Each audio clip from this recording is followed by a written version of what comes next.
Hello, everyone. My name is Jacob Wright, and the terrorist organization that I chose was Abu Sayyaf. The leader of Abu Sayyaf was originally Abdurrazak Janjalani, who grew up during a period of turmoil among Muslim communities in Mindanao. He was a Muslim and a scholar and a teacher of Islamic studies, and was a strong supporter of the Moro National Liberation Front in their earlier days when they were fighting for the independence of their homelands from the colonists of the Philippines and other external places. He eventually let down when they agreed to stop. He was eventually let down when they agreed to stop asking for independence in treaties with the new and old Philippine governments. According to the article, with the collapse of the peace talks between the MNLF and the Philippine government in the late 1980s, Muslim students and out-of-school youth realized the futility of the peace process. With no one to turn to, they rallied around John Jelani. At first, he was hesitant to lead. He was content in teaching Arabic and Islamic studies. Through the prodding of Asmad Abdul, a student leader at the Western Mindanao State University, John Jelani was inspired to lead and adopt his now notorious nickname. To him, the leadership vacuum in southwestern Mindanao necessitated the formation of a new group to advance jihad fi sabilillah, struggle in the way of Allah. According to many governments, Abu Sayyaf is a pirate and terrorist organization.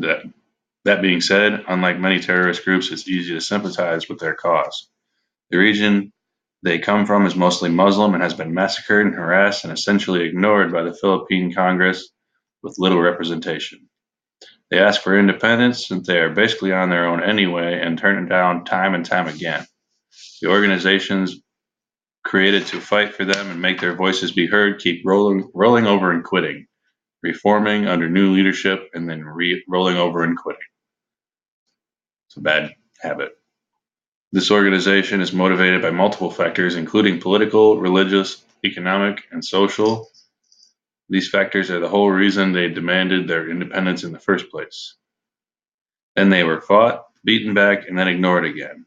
If this were America and one region was being ignored politically, socially, and economically, I'd probably get involved with an organization that fought for their recognition.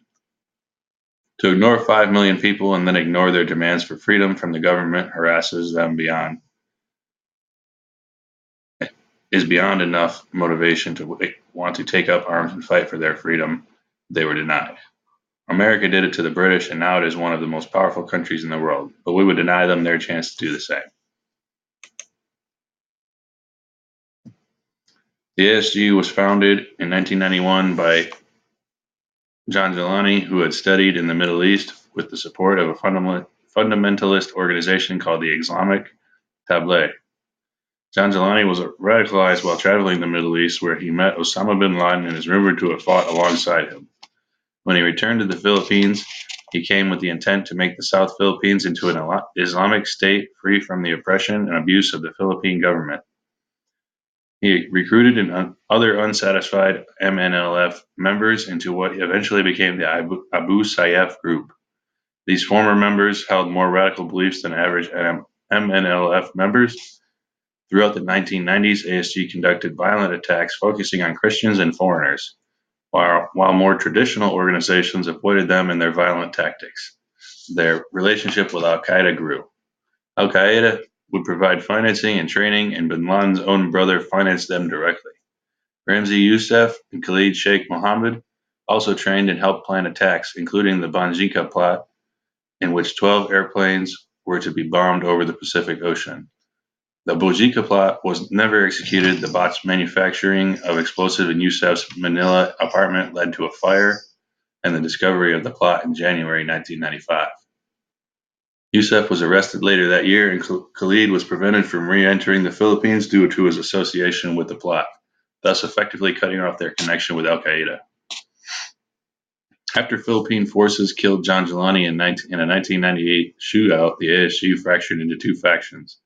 Gaddafi John Jelani, brother of the deceased ASG founder, led one group while a commander named Ghalib Andang led the other. Fragmentation and deterioration of discipline within the ASG, combined with the loss of al-Qaeda's assistance, pushed the organization to substitute its terror activities for kidnappings conducted specifically to obtain ransom necessary for the group's financial survival. In 2000, the ASG conducted its first international attack, kidnapping 21 people from a Malaysian resort. Due to the 9/11 attacks in 2001, ASG was targeted along with all other terrorist organizations as part of Operation Enduring Freedom. The U.S. sent forces to the Philippines, and Galib Andang and many other leaders were arrested in the following years. Even though they suffered heavy losses, this actually helped decrease fragmentation that began after John Jelani's death. Due to this, ASG was able to rebuild and carry out some of their most deadly attacks.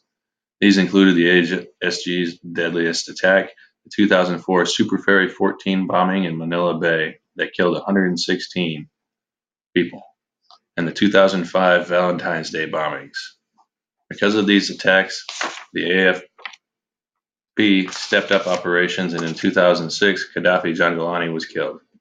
From this, they were reduced back to kidnapping and ransom to survive. Again, fractured. ASG's kidnappings seem to be more about money than politics, though they do buy guns and other weapons with the profits. While they still attack the Philippine military, the attacks are smaller and less effective. Because of the ASG's small size and focus on using kidnapping and extortion to make money, some analysts and officials now describe the ASG as more of a criminal gang rather than an ideologically driven organization. Although there are videos of ASG leadership vowing allegiance to the Islamic State dating back to 2014, there doesn't appear to be any evidence of the Islamic State supporting through personnel or financing.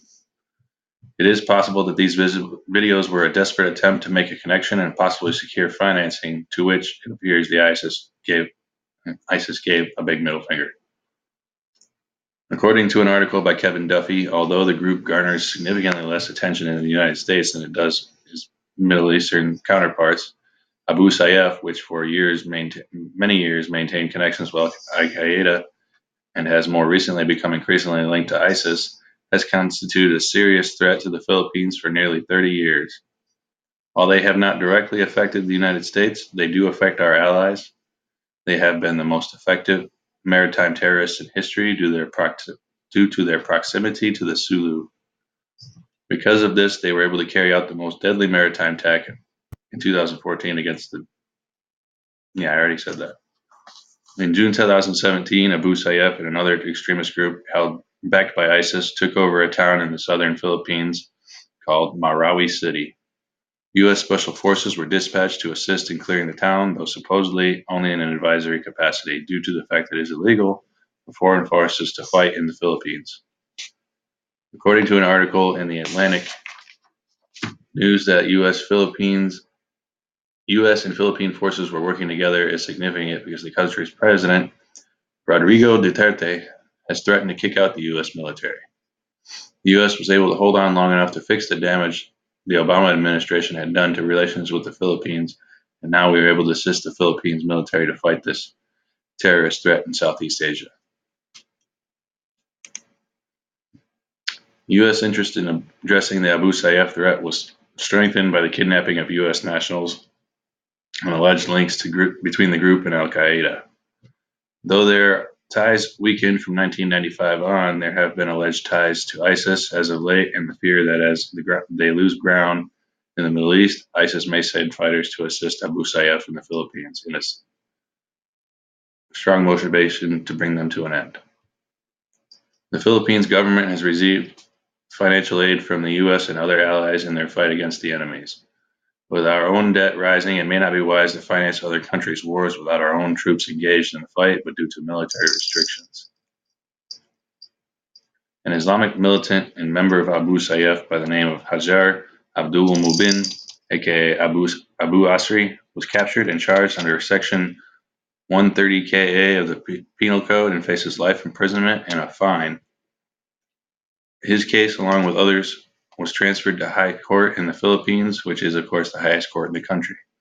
This is the norm for terrorists that are captured in the Philippines. This is generally right around the most punishments issued within the U.S.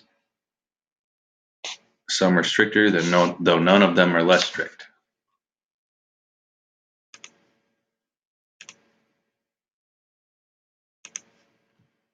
The Michigan Anti-Terrorism Act is just one of the many state-level laws enacted due to the recent rise in terrorist activity. According to a report by Donna Lyons in 2002, at least 33 states have passed legislation that amends criminal codes related to acts of terrorism.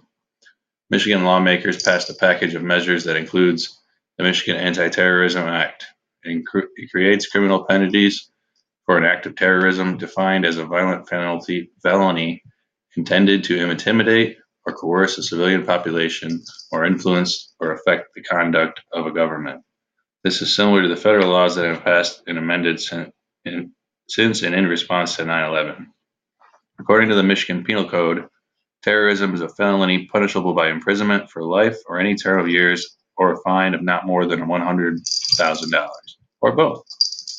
However, except as provided in sections 25 and 25A of Chapter 9 of the Code of Criminal Procedure, if death was caused by the terrorist act, the person shall be punished by imprisonment for life without eligibility for parole.